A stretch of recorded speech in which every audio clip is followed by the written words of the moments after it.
Hai, hari ni saya nak sharekan resepi biskut brownie serangup dengan menggunakan sukatan cawan. Jadi, bahan-bahannya adalah 2 biji telur grade A atau 3 biji telur grade B atau 4 biji telur grade C. 1/2 cawan gula pasir. Jadi, pemilihan gula amat penting bagi menentukan struktur biskut kita. Gula pasir akan menghasilkan biskut yang rangup. 1/2 cawan gula merah, manakala gula merah pula akan menghasilkan biskut yang lebih kenyal. Bagi menghasilkan biskut yang rangup dan kenyal, saya mencampurkan kedua-dua sekali gula.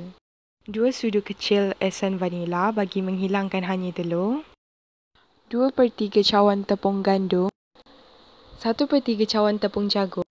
Hasil campuran tepung gandum dan jagung adalah tepung kek. Sekiranya kita tiada kedua-dua tepung tersebut, kita boleh gantikan dengan 1 cawan tepung kek tanpa meletakkan baking powder.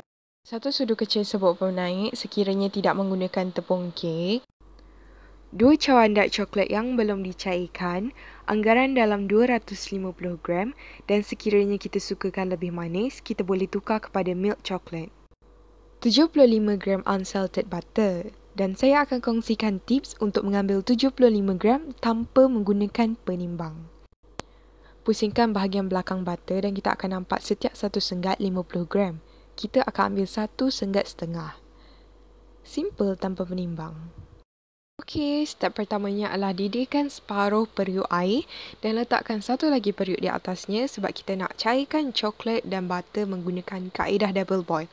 Kaedah ni sangat bagus sebab coklat tak akan hangus. Selain daripada itu, kita juga boleh biarkan coklat dan butter ni cair sendiri. Kita boleh buat kerja lain. Benda ni boleh menjimatkan masa kita. Okey, anggaran dalam 5 minit kita dah biarkan coklat tu cair, kita kacau-kacau sampailah warna dia berkilat and then kita tutup api dan biarkan sejuk. Kita tak boleh direct contact coklat yang panas dengan telur sebab kita tak nak telur masak. Kita tak nak juga coklat yang panas direct contact dengan gula sebab gula akan cair. Kita nak gula cair ketika dibakar. Barulah kerak timbul. Okey, sementara kita nak tunggu coklat kita tu sejuk, kita terus kepada step pukul telur. Saya pukul telur terlebih dahulu sebab saya tak nak kita kacau terlalu lama ketika ada gula. Lepas pukul telur, baru saya masukkan gula pasir dan brown sugar. Make sure jangan lama sangat sebab saya tak nak gula-gula tu semua larut.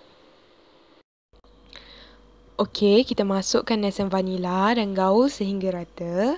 Kita masukkan tepung jagung yang telah diayak supaya memudahkan kita untuk gaul sehingga sebati dan tiada tepung yang berketul-ketul. Lepas tu kita masukkan tepung gandum sedikit demi sedikit supaya tidak berketul-ketul dan sebati. Bila dah siap, kita boleh masukkan baking powder. Okey, bila adunan tepung kita dah settle, kita masukkan pula coklat yang telah disejukkan dan gaul sehingga sebati. Bila dah gaul sehingga sebati tu, kita dah boleh start buat bentuk cookies. Okey, before kita pipekan cookies kita perlu panaskan oven dengan suhu 150 degree Celsius, api atas dan bawah dan paling kurang dalam 10 minit. Okey, sementara kita tunggu oven panas, kita boleh pipekan adunan ke dalam acuan kita. Saya cuma gunakan macaron mat. Jangan risau, macaron mat ni takkan cair dalam oven sebab ianya diperbuat daripada silikon. Saya gunakan piping bag plastik. Kalau kita tak ada, kita boleh gunakan plastik biasa dan potong di hujung. Kita tak perlu buat corak ataupun hentak-hentakkan sebab nanti bila cair, dia akan menjadi bentuk bulat.